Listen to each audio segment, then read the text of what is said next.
Periférico de entrada, salida y almacenamiento, auxiliares, capítulo número 7. Este tema pertenece al área curricular de Informática 1 del segundo de Bachillerato Técnico Profesional en Informática, impartida por el licenciado Denis Rolando Cáceres. ¿Cuáles son nuestras expectativas de logro? Primero que todo, definir las características de los dispositivos periféricos para la elección de los mismos buscando la mejora tecnológica en la vida cotidiana. Número 2. Clasificar los periféricos mediante sus funciones y características de hardware. Y como último, identificar el funcionamiento interno de los periféricos para la comprensión del movimiento de los datos. ¿Cuáles serán nuestros contenidos? Primero que todo, generalidades, periféricos de entrada. Entre ellos tenemos el micrófono, la cámara web, el escáner, periféricos de salida, data show, impresora, periféricos de almacenamiento, memoria de almacenamiento USB, tarjetas de memoria y discos duros extraíbles. Primero que todo, generalidades. ¿Qué entendemos por periféricos? Se le denomina periféricos a todas las unidades o dispositivos las cuales se conectan al CPU. Este se comunica con el mundo exterior por medio de los sistemas que almacenan o archivan información, sirviendo como memoria principal. Podemos definir los periféricos que están constituidos en unidades de entrada, unidades de salida y unidades de almacenamiento. También estas últimas se pueden considerar de entrada y de salida, ya que el CPU puede escribir sobre ellas y la información escrita puede ser leída, es decir, cada una como entrada. Ejemplo de esto, tenemos las memorias USB, tenemos las tarjetas de memoria, etc. Aquí tenemos el ejemplo, una imagen de algunos dispositivos periféricos que se conectan con la unidad central de procesamiento o con nuestro case. Esto es más que todo para poder observar cómo se interrelacionan. Contenido número 2, periféricos de entrada. ¿Qué definimos como periféricos de entrada? Son dispositivos que permiten introducir datos y programas al ordenador. Estos funcionan electrónicamente. Como primer dispositivo de entrada tenemos el micrófono. ¿Qué es el micrófono? Es un aparato que se usa para transformar las ondas sonoras de energía eléctrica y viceversa en procesos de grabación y reproducción de sonido.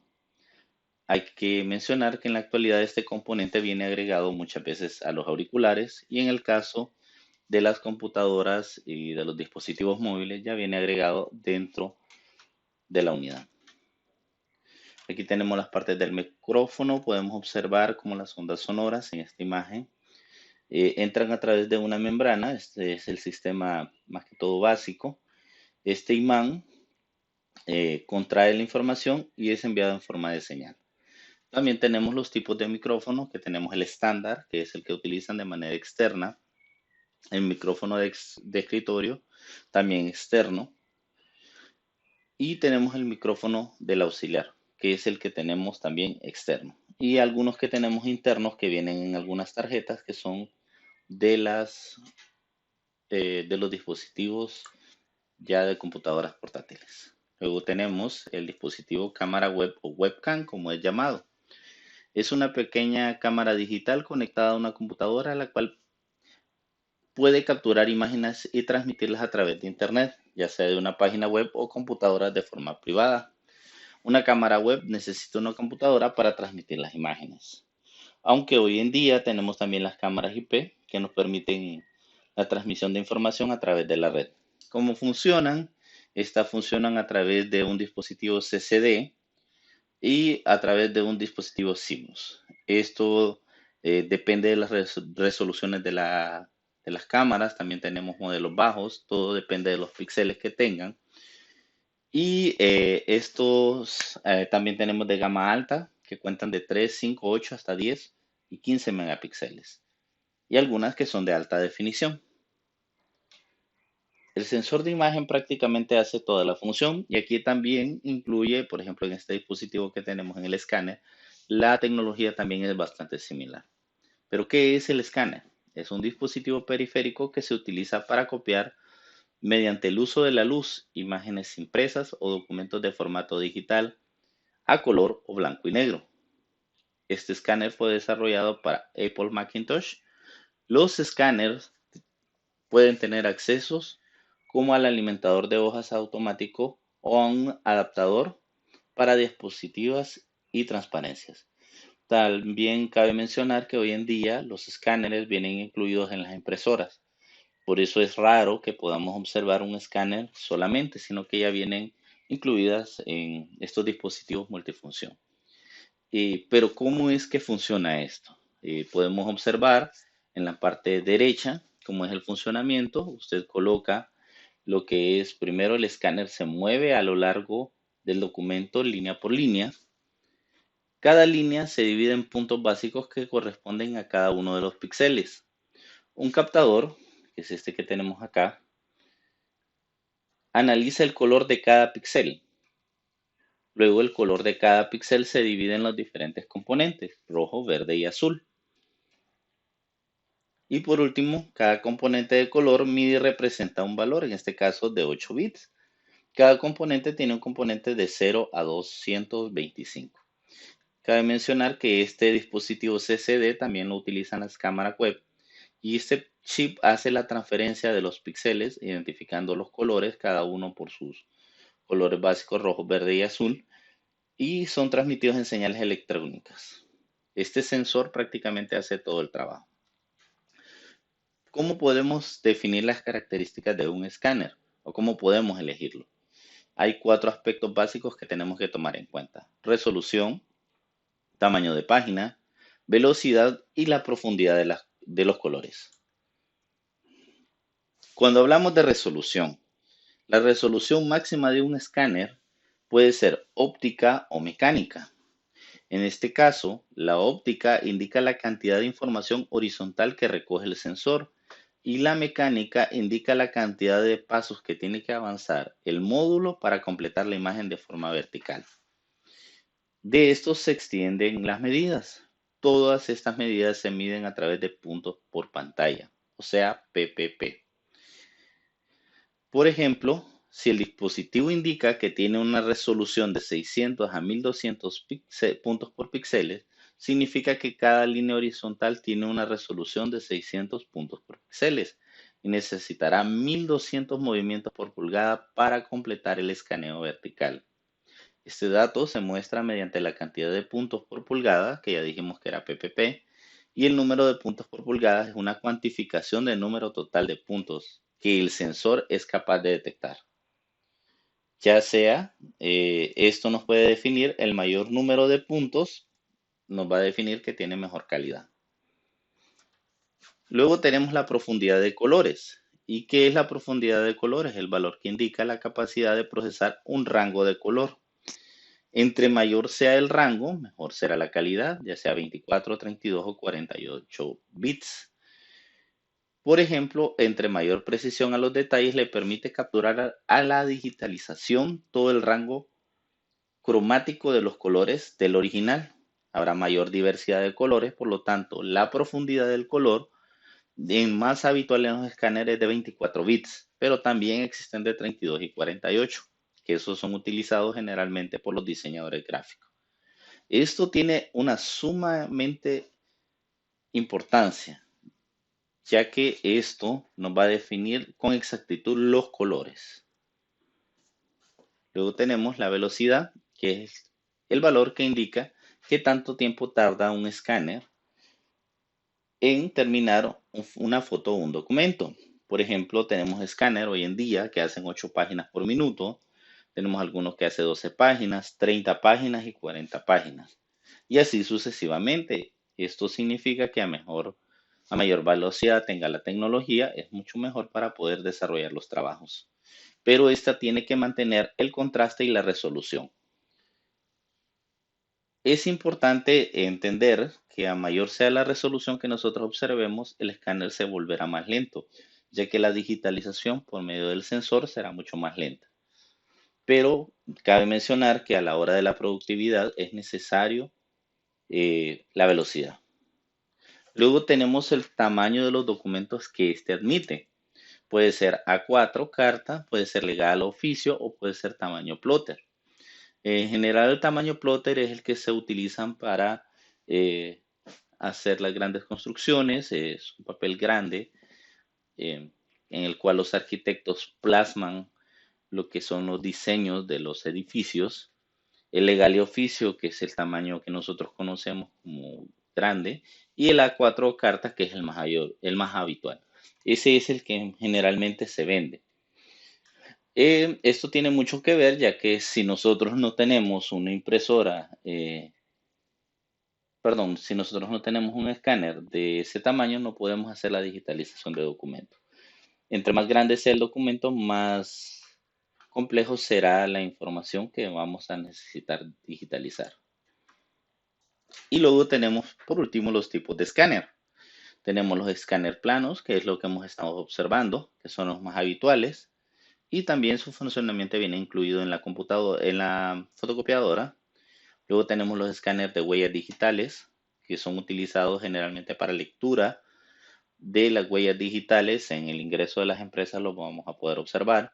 Luego tenemos los escáneres de mano. Estos son muy importantes, no son muy comunes y permiten la digitalización de documentos y también estos pueden utilizarse en figuras 3D. Luego tenemos el escáner infrarrojo, que es el que utilizan directamente en los supermercados, que su función es hacer la lectura de los códigos de barra. Este lo que hace es la diferencia entre cada una de las barras que representa un número. Y por último tenemos el escáner QR, que significa para leer códigos digitales que hoy en día están en mucho uso. Luego tenemos otro dispositivo de entrada que tenemos el lápiz óptico. Se puede definir con periférico de entrada. Generalmente nosotros lo utilizamos con el monitor, con el CRT o directamente en los dispositivos táctiles. Pero muchos de estos son utilizados por los diseñadores gráficos, que es equivalente al mouse, tiene sus funciones para el desarrollo de planos y de algunos dibujos gráficos. Este generalmente está conectado por medio de un cable. ¿Cómo funciona? Este está colocado en la parte superior del táctil, en lo que podemos observar aquí en la parte izquierda, en la trama, y como un plano cartesiano se divide en eje X y eje Y, al igual que el mouse. Este contiene sensores luminosos y envía la señal a la computadora. Cada vez que se registra una luz, entonces los píxeles se detectan. La pantalla de la computadora no se ilumina en su totalidad al mismo tiempo. Y aquí podemos ver que recorre línea por línea, todas en un espacio de 1 entre 50 segundos. Por ejemplo, podemos observar acá un lápiz óptico. Aquí tienen algunos de los botones y aquí tiene su funcionamiento. Este, por ejemplo, que tenemos al lado derecho es un Bluetooth que se conecta por medio de señal eh, y no necesita cables. Ahora tenemos lo que son los periféricos de salida. ¿Qué son los periféricos de salida? Son dispositivos que muestran al usuario el resultado de los procesos que se realiza en el ordenador. Como primer dispositivo de salida tenemos el Data Show o proyector, que es un aparato óptico que recibe una señal de video y proyecta la imagen correspondiente en una pantalla de proyección. Utiliza sistema de lentes, permite así mostrar imágenes fijas en movimiento. Todos ellos poseen una luz brillante para proyectarlo y pueden corregir curvas y borrones. Aquí existen tres tipos de funcionamiento. Uno es el LCD.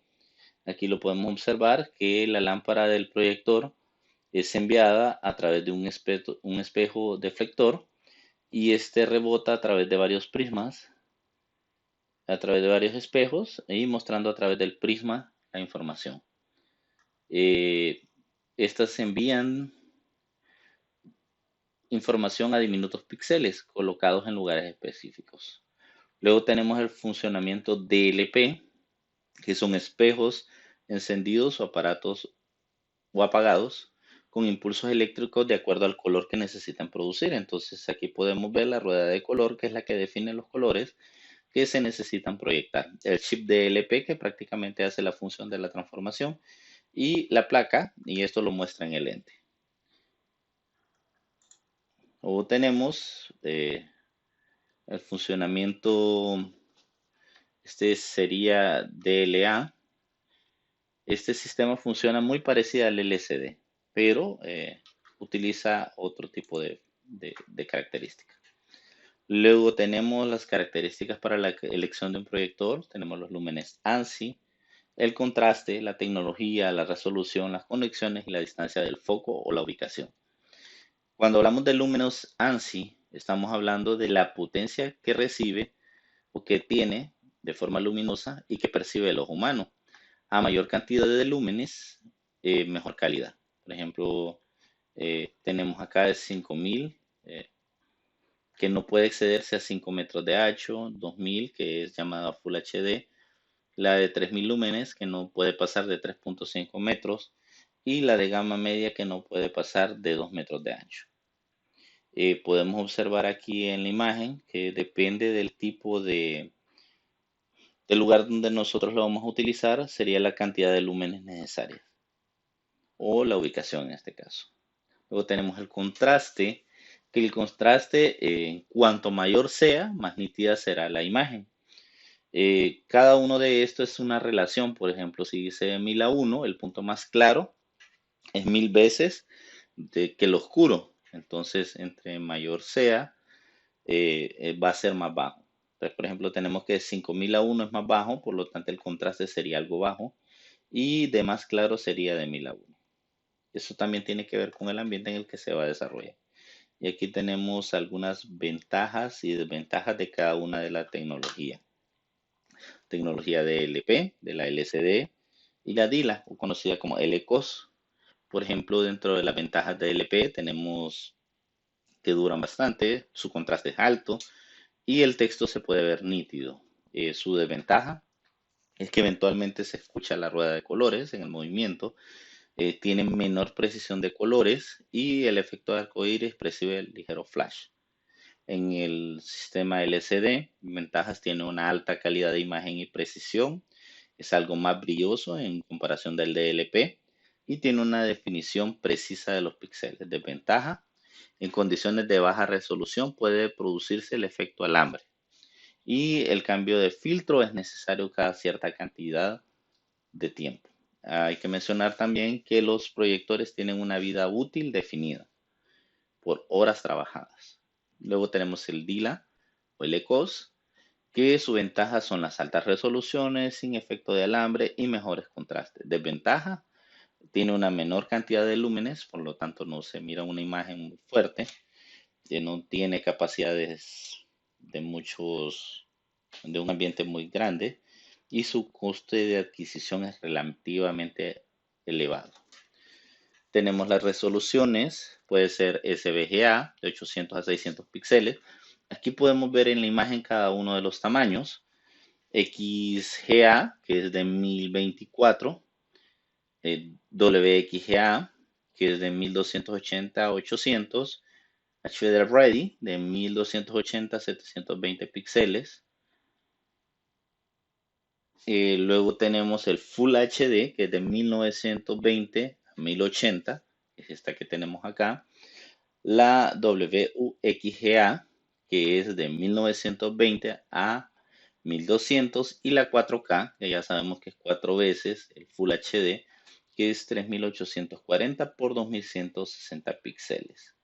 Esto tiene que ver también con la tecnología que vamos a proyectar. Por ejemplo, a mayor densidad de píxeles, mayor nitidez necesitamos. Entonces, tiene que ver también con la tecnología, como lo había mencionado, pueden ser DVDs, pero si es tecnología Blu-ray que aplica mayor cantidad de píxeles, entonces ya es necesaria otra tecnología, si no, no se verá correctamente.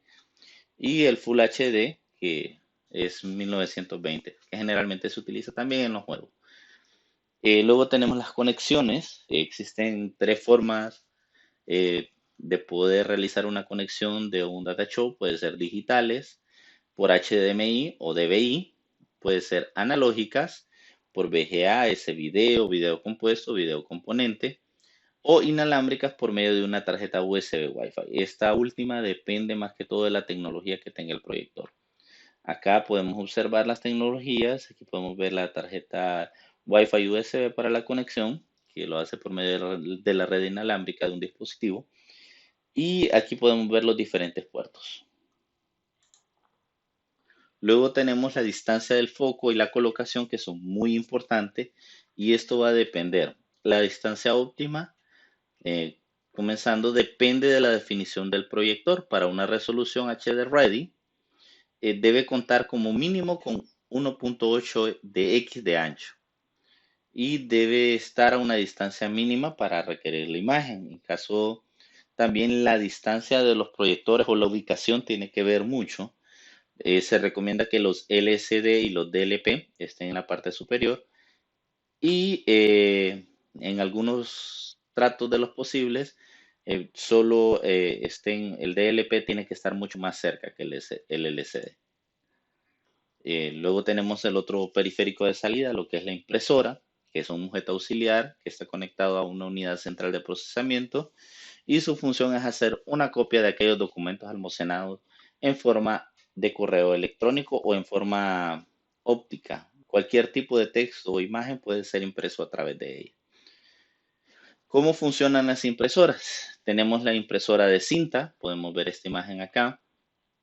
Eh, Generalmente esta es una cinta que tiene un color negro, solo es monocromática, y que a través del elemento del calor permite la transcripción de la información. La impresora de chorro jotea las tintas, jotea el color de tinta, y esta es aplicada por medio del tambor. Y el papel surge este camino. Luego tenemos la impresora toner de color, que tiene diferentes toners de los colores básicos, cian, magenta y el otro. Y aquí podemos observar cómo entra el papel, circula y automáticamente son colocados los colores necesarios por medio del calor y sale la impresión en la parte superior. Tenemos la impresora térmica, que utiliza un rollo de cinta y se puede observar el rodillo y el emisor de luz cómo hacen su trabajo. Y luego tenemos las impresoras de cartucho.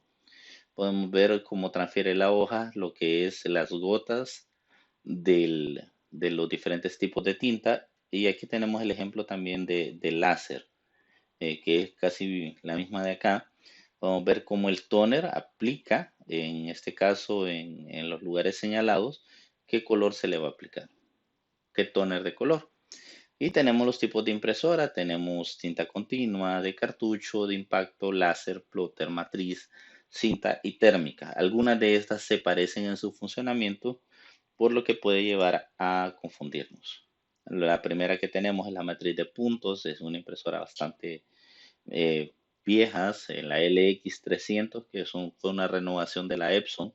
Se sacó para impresiones de punto de venta. Ventajas: tiene un bajo costo de tinta y un bajo costo de papel, pero usa el puerto paralelo y es bastante lenta y tiene una difícil reparación. Se puede decir que estas impresoras se utilizan para impresión de facturas en lugares donde no se necesite velocidad.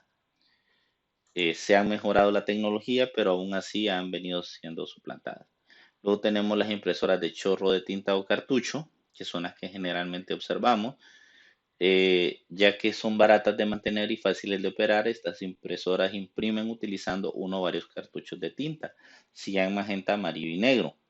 Y los pigmentos, a estos también se le llama offset, y tienen una buena calidad de imagen. ¿Qué ventaja tiene?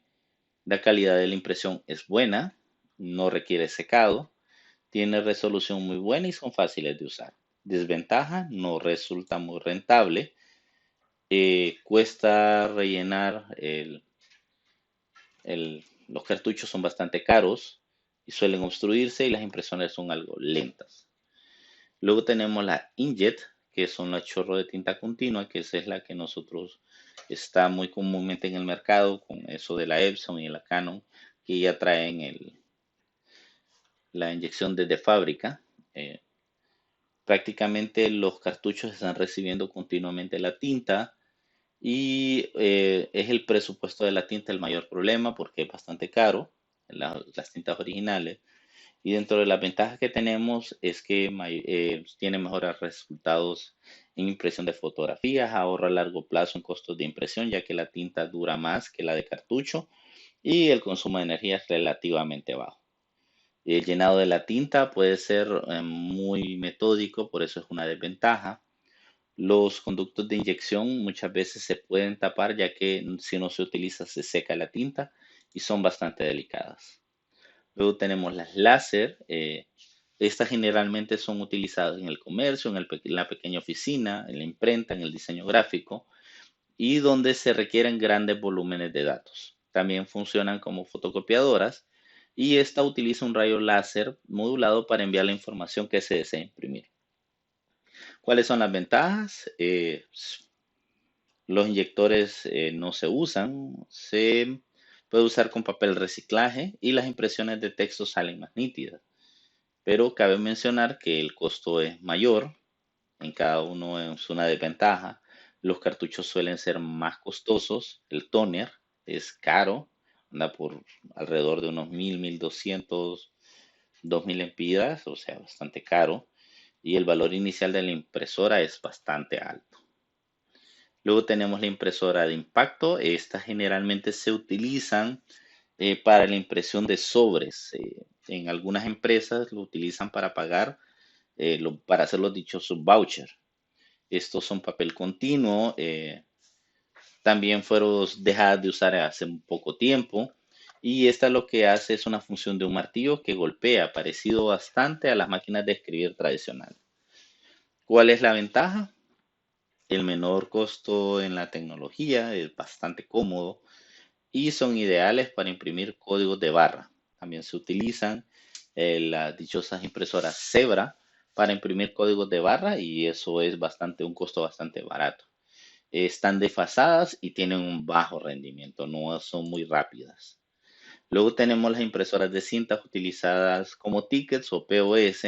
Esta es muy parecida a la próxima que vamos a ver, que es a la térmica, pero estas se están utilizando para imprimir cualquier tipo de factura. Su coste de inversión es bastante bajo.